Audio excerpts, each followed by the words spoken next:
Hello everyone, welcome and welcome back to my channel. जैसा कि आप लोगों को पता है कि हम लोग अगस्त मंथ की क्रॉनिकल समसामयिकी को डिस्कस कर रहे हैं। इसमें 2 वीडियो ऑलरेडी आ चुकी है, राष्ट्रीय न्यूज़ की और राज्य समाचार की। तो अब हम जो एरिया कवर करने जा रहे हैं आज की वीडियो में वो होगा आर्थिकी और अंतर्राष्ट्रीय। तो आइए शुरू करते हैं। पहली न्यूज़ क्या कह रही है? भारत का वस्तु निर्यात 15% बढ़ा। 22 जून 2026 को जारी नवीनतम आंकड़ों के अनुसार वित्तीय वर्ष 2026-27 की शुरुआत में भारत के वस्तु निर्यात में लगभग 15% की मजबूत वृद्धि दर्ज की गई है। कितने परसेंट की? 15% की। अब इसमें ये वाला पॉइंट देख लीजिए। वित्तीय वर्ष 2026-27 की अप्रैल मई अवधि के दौरान भारत का कुल व्यापारिक निर्यात 88.91 बिलियन अमेरिकी डॉलर तक पहुंच गया है।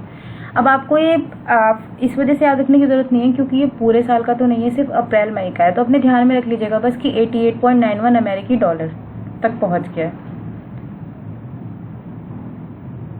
अभी वस्तु निर्यात क्या होता है? तो ये किसी देश द्वारा उत्पादित भौतिक वस्तुओं को अंतर्राष्ट्रीय बाजार में बेचने की प्रक्रिया है। कोई देश भौतिक वस्तुओं को का निर्माण करता है, मतलब उत्पाद करता है उसका, और उसको जब भारत इंटरनेशनली उसको बेचता है तो उसको बोला जाता है वस्तु निर्यात। अब बैलेंस ऑफ पेमेंट क्या होता है? तो जब कोई देश एक रिकॉर्ड मेंटेन करता है जिसमें वो जो भी इंटरनेशनल अंतर्राष्ट्रीय बाजार में जो भी खरीद कर रहा है, बेच रहा है, जो भी चीज़ें कर रहा है, उसका सारा जो भी चीज़ें वो बेच रहा है, क्या बेच रहा है क्या नहीं बेच रहा है, उसका सारा जो रिकॉर्ड होता है उसको बैलेंस ऑफ पेमेंट बोलते हैं। इसमें सिर्फ बेचने वाली चीज़ें होती हैं। ठीक है। नेक्स्ट न्यूज़ है मूल्य समर्थन योजना PSS के तहत दालों और तिलहन खरीद की मंजूरी। तो 18 और 19 जून 2026 को केंद्रीय कृषि मंत्रालय, किसने? केंद्रीय कृषि मंत्रालय ने उत्तर प्रदेश, गुजरात, हरियाणा और तमिलनाडु, उत्तर प्रदेश, गुजरात, हरियाणा और तमिलनाडु के लिए मूल्य समर्थन योजना के तहत न्यूनतम समर्थन मूल्य पर दालों और तिलहनों के बड़े पैमाने पर खरीद की मंजूरी दी है। ठीक है। तो कौन सी योजना? मूल्य समर्थन योजना के तहत कौन कौन से प्रदेश हैं? उत्तर प्रदेश, गुजरात, कौन कौन से राज्य हो गए? उत्तर प्रदेश, गुजरात, हरियाणा और तमिलनाडु। यहाँ पे दालों और तिलहनों की बड़ी पैमाने पर खरीद की मंजूरी दी है। अब ये PSS क्या होता है? बाकी इसमें और कुछ इम्पोर्टेंट नहीं है, बस PSS के बारे में पता होना चाहिए। ये जो मूल्य समर्थन योजना है ये क्या है? तो ये अधिसूचित कृषि जिंसों की खरीद के लिए केंद्र सरकार का एक सुरक्षा तंत्र है जिसे बाजार मूल्य न्यूनतम समर्थन मूल्य से नीचे गिरने पर लागू किया जाता है। जब जो MSP है, जो मिनिमम प्राइस होता है, जब वो भी नीचे गिर जाता है तब ये वाला योजना जो है ये पिक्चर में आती है। तो इस योजना के तहत कौन से वो 4 राज्यों के नाम याद रखने हैं आपको। ठीक है। मूंग और उड़द दालों के अंतर्गत आते हैं, जबकि जो मूंगफली होती है वो तिलहन फसल के रूप में वर्गीकृत किया जाता है। ठीक है। भारत के विदेशी मुद्रा भंडार में गिरावट। भारतीय रिजर्व बैंक है, किसने? भारतीय रिजर्व बैंक के ताजा आंकड़ों के अनुसार 12 जून 2026 को समाप्त सप्ताह में भारत का कुल विदेशी मुद्रा कितनी हो गई है? 671.625 हो गई है। ठीक है।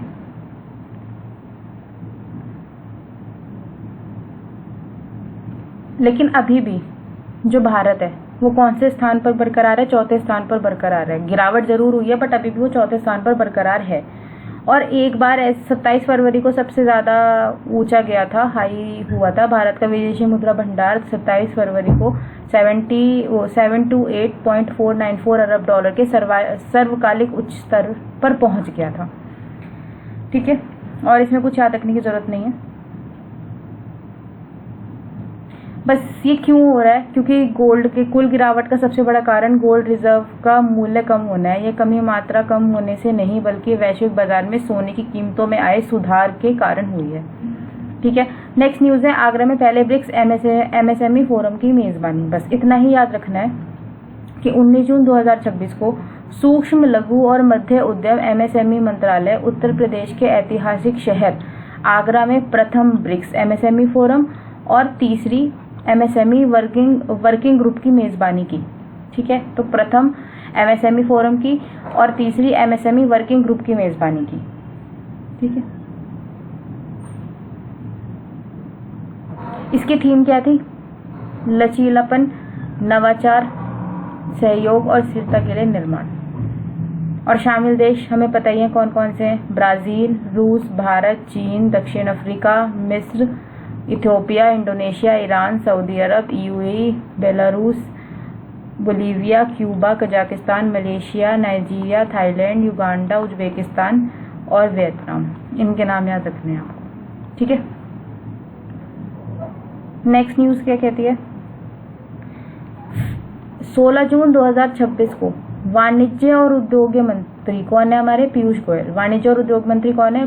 पीयूष गोयल। इन्होंने क्या किया? फ्रांस के कौन से शहर में? नीस शहर में स्थित प्रसिद्ध डिपार्टमेंट स्टोर गैलरीज लाफेट करके एक डिपार्टमेंट स्टोर है, वहां पे इन्होंने यूपीआई का शुभारंभ किया है। और अभी जो शुभारंभ करने की वजह से अब टोटल 9 देशों में यूपीआई स्वीकार होने लगा है, ठीक है। तो कहाँ किसने किया? वाणिज्य और उद्योग मंत्री पीयूष गोयल ने फ्रांस के कौन से शहर में? नीस शहर में क्या किया? कहाँ के नीस शहर में एक डिपार्टमेंटल स्टोर है गैलरीज लाफेट, वहां पे इन्होंने यूपीआई का शुभारंभ किया है और अब 9 देशों में स्वीकार हो गया यूपीआई। तो यूपीआई क्या होता है? बस इतना पता होना चाहिए।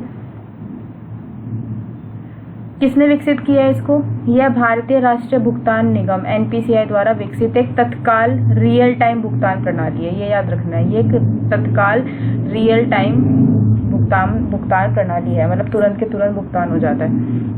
यह उपयोगकर्ताओं को एक ही मोबाइल एप्लीकेशन के माध्यम से कई बैंक खातों को जोड़ने और सुरक्षित रूप से फंड ट्रांसफर करने की सुविधा प्रदान करती है, ठीक है।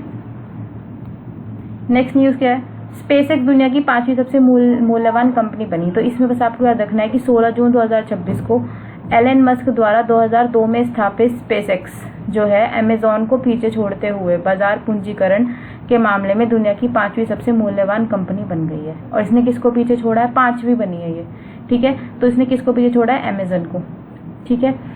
तो अब अगर कोई पूछे कि 5वीं सबसे मूल्यवान कंपनी कौन सी है, तो वो स्पेसएक्स है और उसने किसको पीछे छोड़ा है? अमेजन को। अब ये बाजार पंजीकरण क्या होता है? ये सब डेटा याद नहीं रखना है, बाजार पंजीकरण पे आ जाते हैं। तो ये किसी भी सार्वजनिक रूप से कारोबार करने वाली कंपनी के बकाया शेयरों के कुल मूल्य को दर्शाता है, ठीक है। जब कोई कंपनी सार्वजनिक रूप से कारोबार कर रही है तो उस कंपनी के जो बकाया शेयर होते हैं उनके कुल मूल्य को दर्शाता है बाजार पूंजीकरण।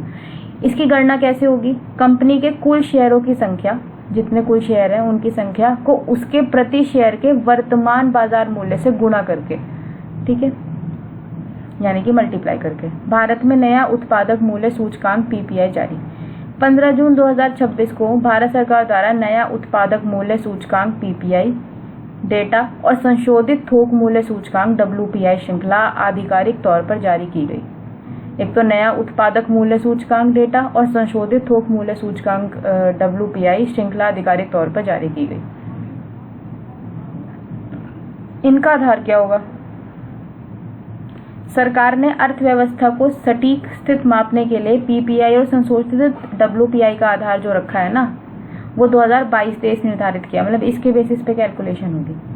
अगर आपको सटीक मापना है तो आप 2022-23 को के बेसिस पे करो उसकी कैलकुलेशन, ठीक है।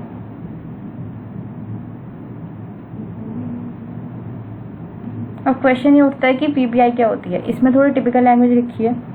अगर मैं इसको सिंपल भाषा में बताऊं पीपीआई को, तो पीपीआई क्या है? पीपीआई यह बताता है कि जो मैन्युफैक्चरर और प्रोड्यूसर होते हैं अपना उत्पाद बेचते समय कितनी कीमत उनको, जब वो अपना उत्पाद और अपना जो भी उत्पाद है उसको जब बेच रहे हैं तो उस टाइम उनको कितनी कीमत मिल रही है, इसको पीपीआई बोला जाता है, ठीक है। यह एक ऐसा सूचकांक है जो समय के साथ घरेलू उत्पादकों द्वारा अपने आउटपुट वस्तुओं और सेवाओं के लिए प्राप्त होने वाली औसत बिक्री, वही सिंपल भाषा में बोलें कि वो जो अपना उत्पाद बेच रहे हैं उस समय उसकी कितनी कीमत मिल रही है, इसी को ही पीपीआई बोला जाता है, ठीक है। ये उपभोक्ता के बजाय सीधे उत्पादक के दृष्टिकोण से महंगाई को मापता है। मतलब ये जो पीपीआई है ना, ये उत्पादक के दृष्टिकोण से महंगाई को मापता है, ठीक है। अब आप नेक्स्ट पे आ जाओ। नेक्स्ट में क्या है? भारत में वित्तीय अपराध रोकने के लिए एरीफेक का शुभारंभ। भारत 19 जून 2026 को भारत के वित्तीय क्षेत्र में बढ़ते वित्तीय अपराधों और साइबर धोखाधड़ी के जोखिमों से निपटने के लिए एक राष्ट्रीय उद्योग मंच एरीफेक का शुभारंभ किया गया है। किसका शुभारंभ हुआ है? एरीफेक का, ठीक है। और ये किसके लिए हुआ है? वित्तीय अपराध को रोकने के लिए और साइबर धोखाधड़ी को रोकने के लिए। अब इसकी फुल फॉर्म क्या है?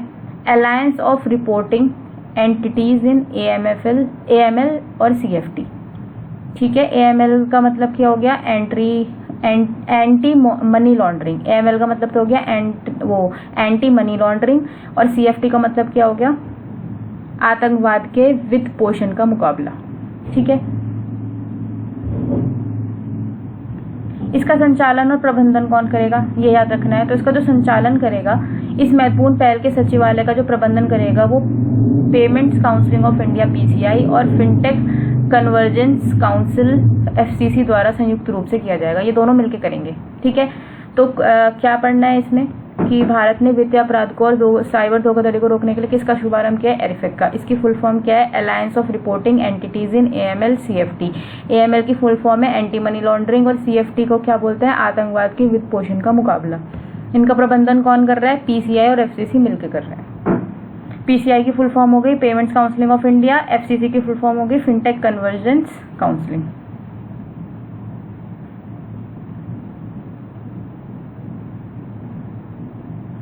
इस पे सरकारी निगरानी भी रहेगी। तो वित्तीय खुफिया इकाई भारत FIUIND इस पूरी नियामक पहल से एक ऑब्जर्वर के रूप में सक्रिय रूप से भाग लेगी। ये ऑब्जर्वर की तरह रोल होगा। इसका जो रोल होगा ना सरकार का, वो ऑब्जर्वर का रोल होगा। वो देखेगा कि सही से काम हो रहा है कि नहीं हो रहा है। अच्छा, अब धन शोधन निवारण अधिनियम क्या है, PMLA। तो 2002 में अधिनियमित है भारत में मनी लॉन्ड्रिंग, अवैध रूप से कमाए गए काले धन को वैध बनाने की प्रक्रिया। मनी लॉन्ड्रिंग को क्या बोलते हैं, जब अवैध रूप से जो पैसे कमाए गए हैं, काला धन जो है, उसको वैध बनाने की जो प्रक्रिया होती है उसको मनी लॉन्ड्रिंग बोलते हैं।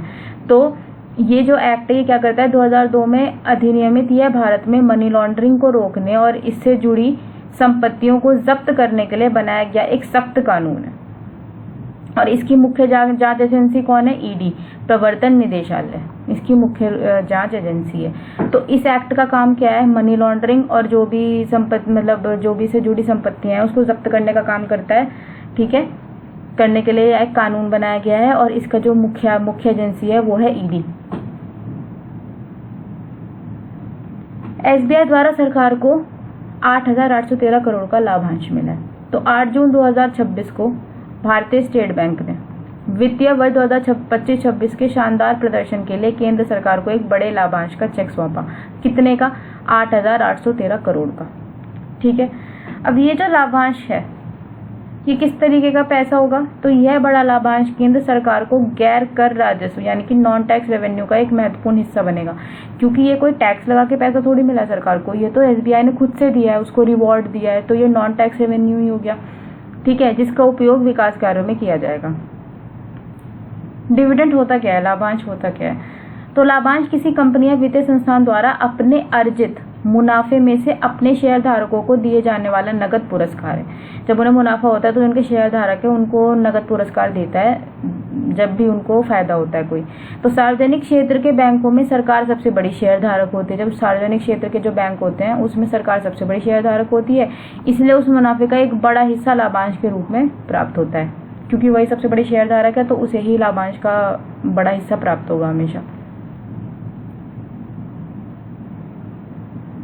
एयरलाइंस के लिए ATF मूल्य स्थिरीकरण कोष को मंजूरी। 3 जून 2026 को केंद्रीय मंत्रिमंडल ने अनुसूचित भारतीय एयरलाइंस के लिए किस चीज का, एविएशन टरबाइन फ्यूल मूल्य निर्धारण हेतु एक मूल्य स्थिरीकरण कोष प्राइस स्टेबलाइजेशन फंड को मंजूरी प्रदान की। क्यों, क्या उद्देश्य है इस योजना का, क्यों करी, अंतर्राष्ट्रीय बाजार में कच्चे तेल की कीमतों में होने वाली भारी उतार चढ़ाव से भारतीय विमान कंपनियों का वित्तीय सुरक्षा प्रदान करना। ठीक है।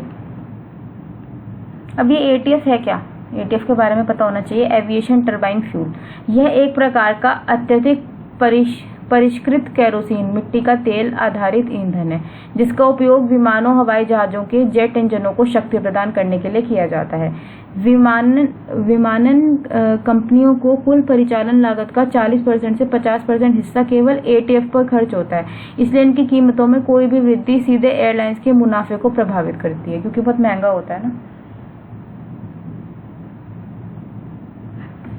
अमेरिकी अरब डॉलर स्टार्टअप्स के प्रवासी संस्थापकों में भारत शीर्ष पर है। 3 जून 2026 को जारी जो आंकड़े हुए हैं उसके अनुसार संयुक्त राज्य अमेरिका कि अरब डॉलर के स्टार्टअप्स जो हैं, यूनिकॉर्न्स जो हैं, कौन से अरब डॉलर वाले जो स्टार्टअप्स हैं, कि अप्रवासी संस्थापक, उसमें अप्रवासी संस्थापक भी होंगे ऐसे भी जो अमेरिका के नहीं है, के मामले में भारत अग्रणी देश बना हुआ है, जिसके पास ऐसी 96 कंपनियां। भारत के पास कितनी कंपनियां? 96 कंपनियां जो इनके अरब डॉलर के स्टार्टअप्स में आती हैं। अब जैसे देखो, अमेरिका के कुल 775 निजी स्टार्टअप्स में से, मतलब अमेरिका के 775 निजी स्टार्टअप्स हैं, जिसमें से 445 कंपनियों की स्थापना या सह स्थापना अप्रवासियों द्वारा की गई है। अमेरिका में कुल कितने निजी स्टार्टअप्स हैं? 775, जिसमें से 455 जो है वो अप्रवासियों द्वारा स्टार्ट किए गए हैं, जो पूरे का कितना है? 59% है, जिसमें कि भारत का दबदबा है। कैसे? स्टैनफोर्ड यूनिवर्सिटी के एक अध्ययन के अनुसार गैर अमेरिकी मूल के यूनिकॉर्न संस्थापकों में लगभग 5वां हिस्सा भारतीयों का है। ठीक है, और सबसे ज्यादा इसमें किसका योगदान है? आईआईटीज का। अमेरिका को सर्वाधिक यूनिकॉर्न, आईआईटीज जो हैं उन्होंने अमेरिका को सर्वाधिक यूनिकॉर्न संस्थापक दिए हैं। रिपोर्ट के अनुसार आईआईटी दिल्ली ने 16 और आईआईटी बॉम्बे ने 14 दिए यूनिकॉर्न दिए। ठीक है, ये याद रखने वाली चीजें हैं। जो ये अप्रवासी स्थापित यूनिकॉर्न कंपनियां हैं, पहले 2016 में तो कितना डॉलर का इनका था?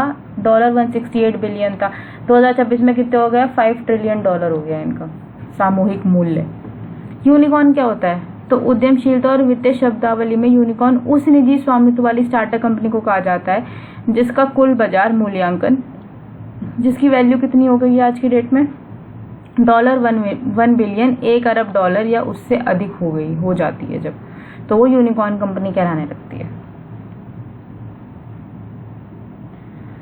अब ये न्यूज जो है, 1 जून 2026 को भारत और ओमान के बीच ऐतिहासिक व्यापक आर्थिक भागीदारी समझौता सेपा आधिकारिक रूप से लागू हो गया। कब लागू हुआ है? 1 जून 2026 को। किस किस के बीच में? भारत और ओमान के बीच में। क्या लागू हुआ है? व्यापारिक आर्थिक भागीदारी समझौता सेपा। ठीक है, बस सेपा के बारे में पता होना चाहिए, इसके अलावा बाकी जो भी फैक्ट्स हैं वो इतने इम्पोर्टेंट नहीं है।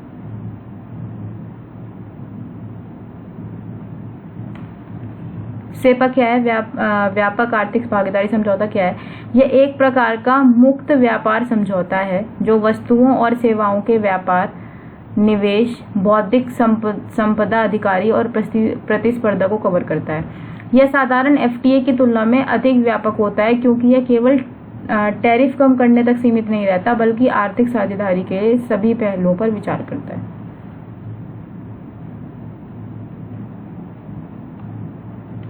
भारत का रिकॉर्ड समुद्री खाद्य निर्यात। 1 जून 2026 को समुद्री उत्पाद निर्यात विकास प्राधिकरण द्वारा, किसके द्वारा? समुद्री उत्पाद निर्यात विकास प्राधिकरण द्वारा जारी आधिकारिक डेटा के अनुसार भारत का समुद्री खाद्य निर्यात जो है अब तक के सर्वोच्च रिकॉर्ड स्तर पर पहुंच गया है। भारत जो समुद्री खाद्य को जो निर्यात कर रहा है, बाहर एक्सपोर्ट कर रहा है, वो अभी तक सबसे ज्यादा रिकॉर्ड किया गया है। कैसे? 2025 में भारत के समुद्री खाद्य सी फूड कितना हो गया है? $8.46 बिलियन अमेरिकी डॉलर हो गया है।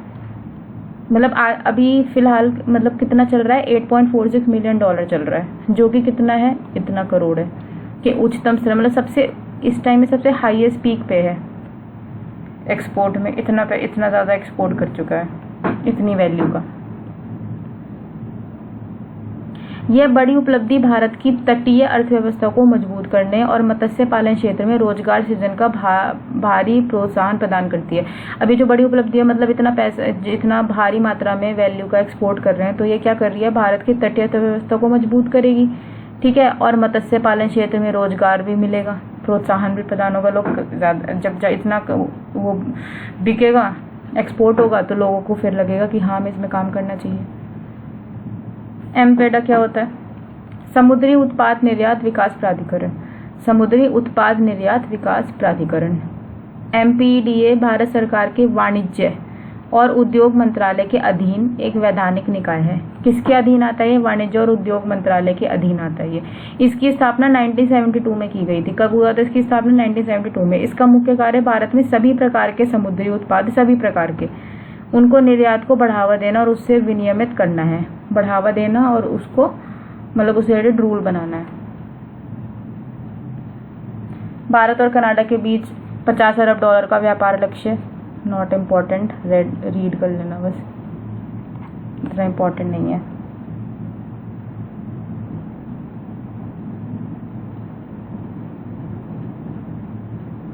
बस इसके क्वेश्चन देख लेते हैं। भारतीय रिजर्व बैंक के आंकड़ों के अनुसार फाइनेंशियल ईयर 26 में बैंकिंग प्रणाली में पकड़े गए नकली मुद्रा नोटों की संख्या में पिछले वर्ष की तुलना में कितने प्रतिशत की वृद्धि हुई है? 5.7% की। जून 2026 में अमेरिकी क्रेडिट रेटिंग एजेंसी फिच ने वित्तीय वर्ष 2026-27 के लिए भारत की जीडीपी वृद्धि दर के अनुमान को संशोधित कर कितने प्रतिशत कर दिया है? 6.4%।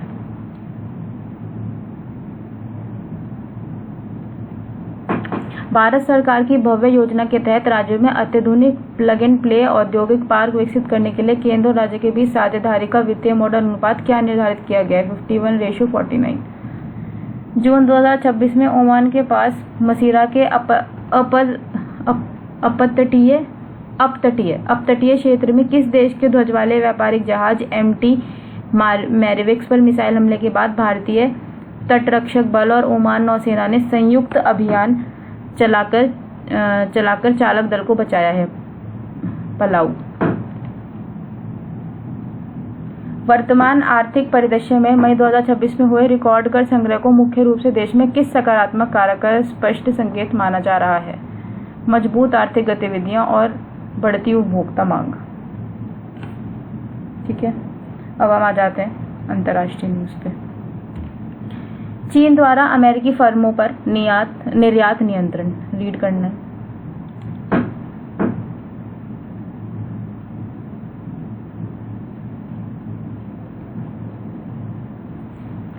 हाउस ऑफ लॉर्ड्स में विकसित भारत 2047 मंच की मेजबानी। तो 19 जून 2026 को लंदन में ब्रिटिश संसद के उच्च सदन हाउस ऑफ लॉर्ड्स, यानी कि कहाँ पे? लंदन का जो ब्रिटिश संसद है, ब्रिटिश संसद का जो उच्च सदन है हाउस ऑफ लॉर्ड्स, उसमें विकसित भारत 2047 मंच फोरम का आयोजन किया गया। ठीक है, एक तो इसमें याद रखना है इसके आयोजक कौन थे। तो इस फोरम का जो आयोजन किया था वो NRI एसोसिएशन ऑफ UK द्वारा किया गया था। ठीक है, ये चीज़ें याद रखनी है इसमें। और इसमें बस ये लाइन याद रखनी है कि इस कार्यक्रम के दौरान जो भारतीय प्रवासियों को भारत और UK के बीच के संबंधों को मजबूत करने वाला एक लिविंग ब्रिज, जीवंत सेतु बताया गया है। जो भारतीय प्रवासी वहाँ जाते हैं तो उनको एक तरीके का क्या बताया गया है? भारत और UK के बीच जो संबंध है उनको मजबूत करने का एक लिविंग ब्रिज बताया गया है, कि वो लिविंग ब्रिज का काम करते हैं इन दोनों के संबंध को अच्छा करने में। विकसित भारत 2047 विजन रीड कर लेना। ठीक है, फिलिस्तीनी दूतावास ने गाजा के लिए भारत से मांगी चिकित्सा सहायता। अभी जो फिलिस्तीनी दूतावास है इसने गाजा के लिए भारत से क्या मांगे? चिकित्सा सहायता मांगी है। 20 जून 2026 को नई दिल्ली स्थित फिलिस्तीनी दूतावास ने भारत सरकार से कब्जे वाले फिलिस्तीनी क्षेत्र के लिए तत्काल चिकित्सा सहायता प्रदान करने की एक आपातकालीन अपील की है। अब इसमें जो सब चीज़ें हैं ना, ये इतना इम्पोर्टेंट नहीं है, बस ये याद रखना कि किस योजना के अंदर ये लोग मांग रहे हैं, हेल्प मांग रहे हैं। तो आरोग्य मैत्री पहल है, इंडिया ने क्या शुरू करी थी? एक आरोग्य मैत्री पहल शुरू करी थी। क्या है ये भारत सरकार की एक प्रमुख मानवीय सहायता पहल है, जिसकी घोषणा प्रधानमंत्री नरेंद्र मोदी द्वारा मानवीय संकटों, प्राकृतिक आपदाओं या युद्ध जैसी स्थितियों को सामना कर रहे विकासशील देशों को आवश्यक जीवन रक्षक चिकित्सा आपूर्ति प्रदान करने के उद्देश्य से की गई थी। किसने शुरू करी है? प्रधानमंत्री नरेंद्र मोदी ने। जो भी विकासशील देश हैं उसमें अगर ये मानवीय संकट है, कोई प्राकृतिक आपदा है या युद्ध जैसी स्थिति है, तो उसमें चिकित्सा आपूर्ति प्रदान करने के लिए इस पहल की शुरुआत की गई थी। तो जो फिलिस्तीन का दूतावास है उसने भारत से इसी चैनल के माध्यम से गाजा को जीवन रक्षक दवाएं भेजने का अनुरोध किया है। तो आपको आरोग्य मैत्री पहल के बारे में पता होना चाहिए कि किसने शुरुआत की? प्रधानमंत्री नरेंद्र मोदी ने। और ये किस चीज़ के लिए है? तो ये चिकित्सा प्रदान करने के लिए देशों को जो किसी मानवीय संकट से या प्राकृतिक आपदा से युद्ध जैसी स्थितियों से जूझ रहे हैं। 19 जून 2026 को भारत ने संयुक्त राष्ट्र मानवाधिकार परिषद UNHRC के 62वें सत्र में, ठीक है, भारत ने जो संयुक्त राष्ट्र का भी ये 62वां सत्र हुआ है UNHRC का, उसमें क्या कहा है? पाकिस्तान द्वारा द्विपक्षीय मुद्दे को उठाने के प्रयासों को खारिज करते हुए सिंधु जल संधि को पूरी तरीके से पुराना और वर्तमान वास्तविकताओं के विपरीत बताया, है ना। बस ये UNHRC की 62वां जो सत्र हुआ कब हुआ? 19 जून 2026 को। उसमें भारत ने ये बस ये कह दिया है कि जो सिंधु जल संधि है ना, वो ओल्ड टाइम में जो रूल्स थे वो अलग थे और वर्तमान में जो है उस बिल्कुल मतलब उसमें बहुत ज़्यादा अमेंडमेंट्स की ज़रूरत है। वर्तमान में पुराने रूल्स नहीं चल सकते। तो इस पूरी न्यूज़ में ये आप लोग रीड कर लेना जो करने वाला है। बस इसमें जो पढ़ने वाली चीज़ है वो सिंधु जल संधि है कि सिंधु जल संधि क्या है। यह भारत और पाकिस्तान के बीच सिंधु नदी प्रणाली की 6 नदियों के जल के बंटवारे के लिए विश्व बैंक की मध्यस्थता, किसकी मध्यस्थता? विश्व बैंक की मध्यस्थता में हस्ताक्षरित एक ऐतिहासिक अंतर्राष्ट्रीय जल समझौता है। ये जल समझौता हुआ था इंडिया और उसके बीच में। मध्यस्थता मतलब मीडिएटर कौन बना था? वर्ल्ड बैंक बना था। ठीक है, कितनी नदियां? 6 नदियां। इसके तहत 3 पूर्वी नदियां कौन कौन सी? रावी, ब्यास, सतलज का नियंत्रण भारत को, और 3 पश्चिमी नदियां सिंधु, झेलम और चिनाब का नियंत्रण किसको दिया गया था? पाकिस्तान को दिया गया था। ठीक है, तो ये किस किस के बीच में? भारत और पाकिस्तान के बीच में। इसकी मध्यस्थता यानी कि मीडिएटर कौन बना था? वर्ल्ड बैंक बना था, जिन्होंने हस्ताक्षर करवा के समझौता करवाया था, जिसमें 3 नदियां किसके पास है? भारत के पास। कौन सी? रावी, ब्यास, सतलज। और बाकी 3 नदियां किसके पास है? सिंधु, झेल वो पाकिस्तान के पास। कौन सी? सिंधु, झेलम और चिनाब। संयुक्त राज्य अमेरिका ने ईरानी बंदरगाह से समुद्री नाकाबंदी हटाई। इम्पोर्टेंट नहीं है, बस इतना याद रख लो, बस पढ़ लो इसको कि 18 जून 2026 को संयुक्त राज्य अमेरिका ने एक बड़े कूटनीतिक कदम के तहत ईरानी बंदरगाह और तटीय क्षेत्रों में प्रवेश करने और छोड़ने वाले जहाज़ों पर लगी अपनी नौसेना नाकाबंदी को पूरी तरह हटा दिया है। ये घोषणा किसने की है? सेंटकॉम ने की है। बस इसी के बारे में पढ़ लो कि सेंटकॉम क्या है।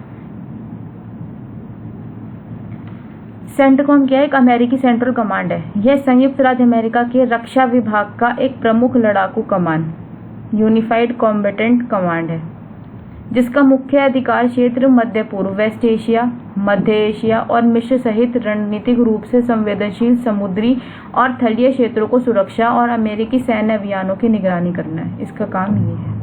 ठीक है, तो इसको रीड कर लेना है एक बार।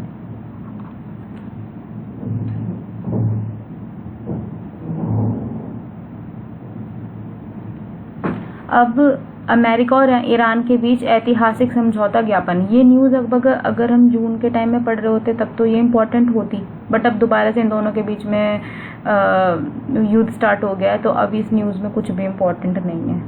आप अपने लिए बस एक बार रीड कर लेना, क्योंकि अब दोबारा से युद्ध स्टार्ट हो गया, तो जो भी समझौता इनके बीच में हुआ उसका कुछ फ़ायदा तो निकला है नहीं, क्योंकि ईरान ने तो बोल दिया कि अब तो हम लड़ेंगे।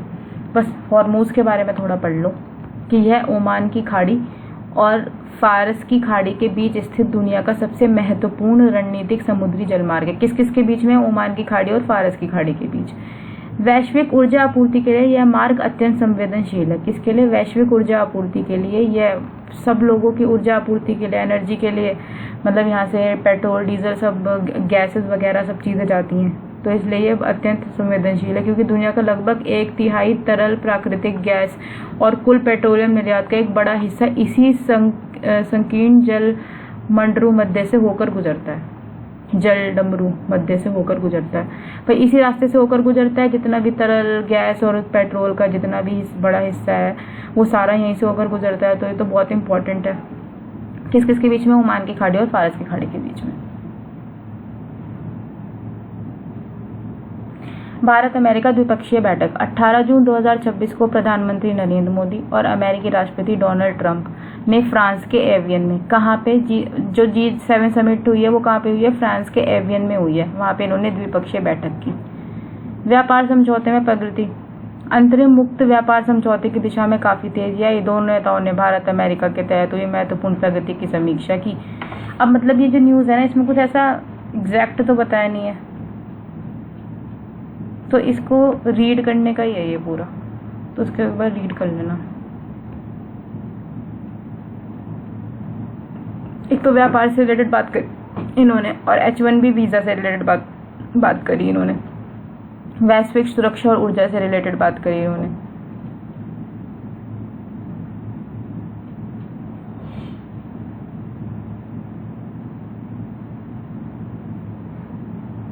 आपसी सहयोग में क्या कहा कि राष्ट्रपति जो ट्रंप ने पीएम मोदी के एक सख्त वार्ताकार के रूप में प्रशंसा की। क्या आप एक बहुत सख्त वार्ताकार हो?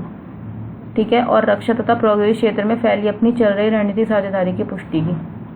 बस और किस किस से बात हुई है प्रधानमंत्री मोदी जी की? तो 16 जून 2026 को प्रधानमंत्री नरेंद्र मोदी ने फ्रांस के वहीं कहाँ पे एवियन लेस्पेंस में, जहाँ पे G7 शिखर सम्मेलन हुआ है, किस किस से बात करी? यूके के प्रधानमंत्री कोर स्टारमर से, यूए के राष्ट्रपति के साथ द्वितीय बार, मतलब इन दोनों के साथ मिलकर वार्तालाप किया। तो इनके नाम बस याद रख लो कि यूके के प्रधानमंत्री कौन है, कोर स्टारमर है, और कहाँ पे G7 समिट हुई है, तो एवियन लेस्पेंस में हुई है। क्योंकि वार्ता के बारे में उन्होंने क्लियर तो यहाँ पे कुछ बताया नहीं है, तो उसको पढ़ के कोई फायदा नहीं है। ये आउटरीच भागीदार क्या होता है ये पढ़ लो। G7 शिखर सम्मेलन के दौरान मेजबान देश कुछ गैर सदस्य देशों का विशेष विचार विमर्श के लिए आमंत्रित करता है। G7 तो आपको पता है कि उसमें 7 कंट्रीज ही हैं, ठीक है। तो अब वो उसके अलावा भी कुछ गैर सदस्य हैं, उनको भारत भी G7 का मेंबर नहीं है, तो भारत भी गैर सदस्यों में ही आता है। तो ये जब सम्मेलन होता है ना, तो जो मेजबान देश यानी कि जो 7 कंट्रीज हैं, वो कुछ गैर सदस्य देशों को विशेष विचार विमर्श के लिए आमंत्रित करती है। भारत की वैश्विक अर्थव्यवस्था, पर्यावरण और सुरक्षा जैसे बड़े मुद्दों पर चर्चा के लिए एक महत्वपूर्ण आउटरीच पार्टनर के रूप में बुलाया जाता है। तो भारत को कैसे बुलाया जाता है? एक महत्वपूर्ण आउटरीच पार्टनर के तौर पर बुलाया जाता है, क्योंकि वो सदस्य तो है नहीं G7 का।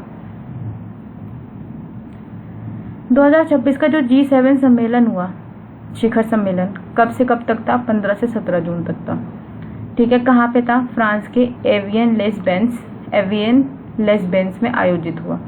इसमें दुनिया के प्रमुख नेताओं ने यूक्रेन और मध्य पूर्व की स्थिति, सप्लाई चेन की मजबूती और वैश्विक आर्थिक असंतुलन जैसी बड़ी अंतर्राष्ट्रीय चुनौतियों पर चर्चा की। क्योंकि अभी ईरान के साथ लड़ाई चल रही है, तो उससे रिलेटेड बातचीत इसमें हुई ज़्यादा।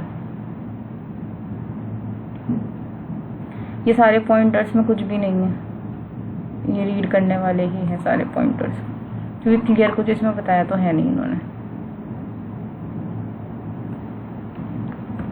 अभी जो G7 है, ग्रुप ऑफ 7, तो ये क्या है? दुनिया की 7 सबसे उन्नत और औद्योगिक अर्थव्यवस्थाओं का एक अनौपचारिक अंतर्राष्ट्रीय मंच है। जो दुनिया के 7 सबसे उन्नत और औद्योगिक अर्थव्यवस्थाएं हैं ना, उनका अंतर्राष्ट्रीय मंच है ये। इसमें कौन कौन है? Canada, France, Germany, Italy, Japan, United kingdom और संयुक्त राज्य अमेरिका शामिल है इसमें, ठीक है।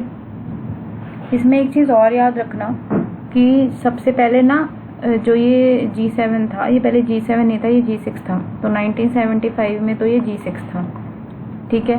फिर 1976 में ये G7 बन गया, क्योंकि इसमें कनाडा भी ऐड हो गया, ठीक है। उसके बाद 1997 में ये G8 बन गया, क्योंकि इसमें रशिया भी ऐड हो गया। बट फिर रशिया माइनस हो गया 2014 में, फिर से G7 बन गया, क्योंकि रशिया ने छोड़ दिया।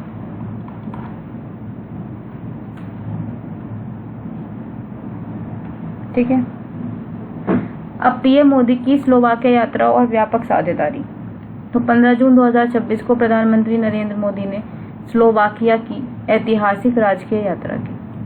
1993 में स्लोवाकिया की स्वतंत्रता के बाद किसी भारतीय प्रधानमंत्री की यह पहली यात्रा थी। मतलब 1993 से जब से इंडिपेंडेंट हुआ है, तो पहली बार कोई प्रधानमंत्री यहाँ स्लोवाकिया गया है, ठीक है। ये द्विपक्षीय वार्ता थी। ब्रातिस्लावा में, कहाँ पे हुई थी? ब्रातिस्लावा में स्लोवाकिया के प्रधानमंत्री रॉबर्ट फीको और पीएम मोदी के बीच वार्ता हुई। तो इनकी जो ये वार्तालाप हुई है, ये कहाँ पे हुई, याद रखना ना, ब्रातिस्लावा में, ठीक है। कहाँ पे हुई है? ब्रातिस्लावा में। किस चीज़ के बारे में बात हुई? जिसमें संबंधों को व्यापक साझेदारी, कॉम्प्रिहेंसिव पार्टनरशिप के स्तर तक बढ़ाया गया। बस दोनों दो देशों के बीच डिजिटल तकनीक से रिलेटेड बात हुई।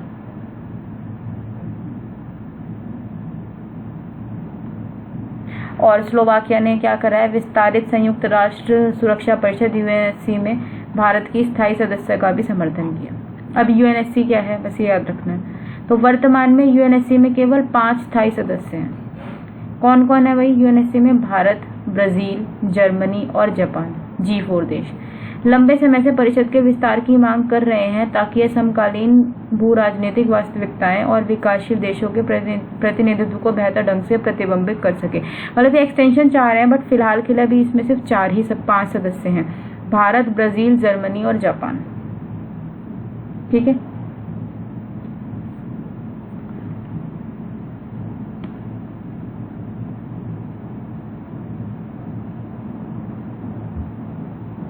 स्विट्जरलैंड जनसंख्या सीमित करने का प्रस्ताव खारिज। रीड कर लेना, इतना इम्पोर्टेंट तो नहीं है ये, ऐसा कुछ है नहीं इसमें, बस इन्होंने जनसंख्या सीमित करने का जो प्रस्ताव था वो खारिज हो गया। क्या है, 15 जून 2026 को स्विस मतदाताओं ने एक जनमत संग्रह में 2050 तक देश की जनसंख्या को 10 मिलियन तक सीमित करने के प्रस्ताव को भारी बहुमत से खारिज कर दिया। जो चाह रहे थे कि 2050 तक 1 करोड़ लोग ही रह जाएं, तो इस प्रस्ताव को उन्होंने खारिज कर दिया। ये एक प्रत्यक्ष लोक, बस याद रखो कि जो स्विट्जरलैंड है वो एक प्रत्यक्ष लोकतंत्र है, मतलब इसका एक उत्कृष्ट उदाहरण है। कैसे, जहां नागरिक जनमत संग्रह, रेफरेंडम और पहल के माध्यम से सीधे कानून और नीतिगत संविधानों पर मतदान कर सकते हैं। मतलब ये प्रत्यक्ष है, प्रत्यक्ष लोकतंत्र है, क्योंकि यहाँ पे जनमत संग्रह और पहल के माध्यम से सीधे कानून और नीतिगत संविधानों पर मतदान कर सकते हैं। यह प्रणाली जनता को नीति निर्माण में सीधे भाग लेने का अधिकार देती है। ठीक है, यहाँ पे ये लोग सीधे भाग ले सकते हैं, जनता जो है यहाँ की। अमेरिकी प्रतिनिधि सभा ने ईरान युद्ध शक्ति प्रस्ताव पारित किया। फिर वही चीजें हैं। क्या हुआ, 3 जून 2026 को संयुक्त राज्य अमेरिका की प्रतिनिधि सभा हाउस ऑफ रिप्रेजेंटेटिव ने राष्ट्रपति को ईरान के साथ शत्रुतापूर्ण कार्रवाई समाप्त करने का निर्देश देने के लिए एक युद्ध शक्ति प्रस्ताव पारित किया। कोई फायदा नहीं, क्योंकि दोबारा से लड़ाई हो गई है। बस देखना हो तो देख लो कि युद्ध शक्ति प्रस्ताव क्या है। तो 1973 में लागू यह एक अमेरिकी संघीय कानून है जो विदेशी सशस्त्र संघर्षों में अमेरिकी सेना को भेजने को राष्ट्रपति की शक्ति पर कांग्रेस की जांच और नियंत्रण सुनिश्चित करता है। इसके तहत राष्ट्रपति को सैन्य कार्रवाई से पहले कांग्रेस को सूचित करना अनिवार्य है। एक बार पहले, मतलब आप सैन्य कार्रवाई करने जा रहे हो तो आपको कांग्रेस को बताना जरूरी है। इबोला का प्रकोप चल रहा है, कहाँ पे चल रहा है, अफ्रीका में। तो उससे निपटने के लिए भारत द्वारा चिकित्सा सहायता दी गई है। तो हाल ही में भारत सरकार ने किसको दी है, अफ्रीका में चल रहे इबोला प्रकोप से निपटने के लिए Africa centre for disease control and prevention, Africa CDC को आपातकालीन चिकित्सा सहायता प्रदान की है। किसको प्रदान की है, अफ्रीका के CDC को क्या प्रदान किया, चिकित्सा प्रदान करे। क्यों करिए, क्योंकि वहां पे इबोला का प्रकोप चल रहा है। ठीक है,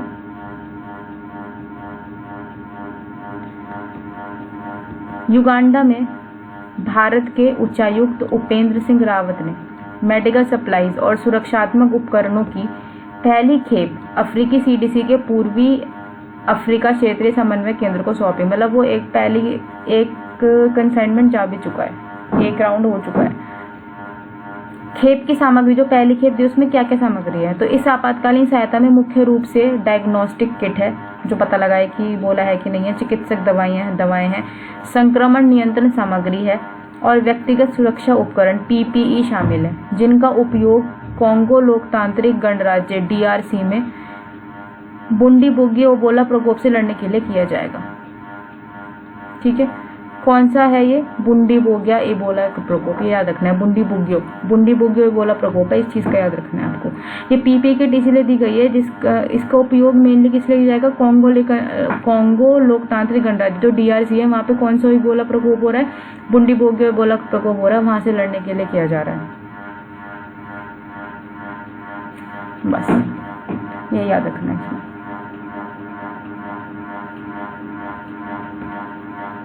अभी जो अफ्रीका का रोग नियंत्रण रोकथाम केंद्र है, ये क्या है, इसकी स्थापना वर्ष 2017 में हुई थी और इसका मुख्यालय कहाँ पे है, अदीस अबाबा इथियोपिया में स्थित है। ये अफ्रीका भर में सार्वजनिक स्वास्थ्य संस्थानों को मजबूत करने और बीमारियों को निगरानी करने वाली अफ्रीका संघ की एक स्वायत्त एजेंसी है। अमेरिका और क्यूबा के बीच ग्वांतानामो बे पर सैन्य वार्ता, किस किस के बीच में, अमेरिका और क्यूबा के बीच में ग्वांतानामो बे पर सैन्य वार्ता हुई है। तो बस इतना पढ़ लो कि ग्वांतानामो बे है क्या। यह क्यूबा के दक्षिण पूर्वी तट पर स्थित एक खाड़ी है। कहाँ पे, क्यूबा का जो दक्षिण पूर्वी तट है उस पर स्थित एक खाड़ी है। अमेरिका ने 1903 की क्यूबा अमेरिका संधि के तहत इस क्षेत्र को पट्टे पर लिया था। ठीक है, क्यूबा अमेरिका की भी संधि हुई थी, तब इस क्षेत्र को पट्टे पर लिया था अमेरिका ने 1903 में। यह अमेरिकी नौसेना का एक प्रमुख बेस भी है और एक उच्च सुरक्षा वाली सैन्य जेल डिटेंशन कैंप स्थित। यहाँ पे डिटेंशन कैंप एक जेल है, डिटेंशन कैंप नाम की, वो यहाँ पे ही स्थित है, इसमें ग्वांतानामो बे पे, जो आतंकवादियों को बंदी बनाए रखने के कारण अक्सर अंतर्राष्ट्रीय चर्चा में रहती है। ठीक है, तो ये दोनों पॉइंट इंपॉर्टेंट है, इनको याद रखना है कि डिटेंशन कैंप जो है वो कहाँ पे स्थित है, ये ग्वांतानामो बे पे। ये कहाँ पे है, क्यूबा के दक्षिण पूर्वी तट पर स्थित एक खाड़ी है। अमेरिका ने इसको 1903 में क्यूबा अमेरिका संधि के तहत पट्टे पर ले रखा है। ठीक है, ये एक प्रमुख बेस है अमेरिकी नौसेना का, और यहाँ पे डिटेंशन के कैंप नाम की जेल भी है जहाँ पे आतंकवादियों को बंदी बना के रखा जाता है। ठीक है, अब आ जाते हैं अभ्यास प्रश्न पे।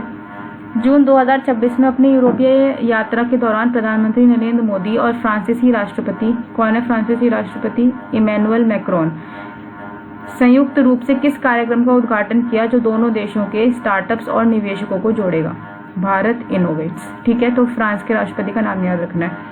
निजीकरण के बाद अंतर्राष्ट्रीय स्तर पर अपनी पैठ मजबूत करते हुए एयर इंडिया ने भारत और सऊदी अरब के बीच भारत और सऊदी अरब के बीच हवाई संपर्क और पर्यटन को बढ़ावा देने के लिए किस नई एयरलाइंस के साथ समझौता किया है, रियाद एयर।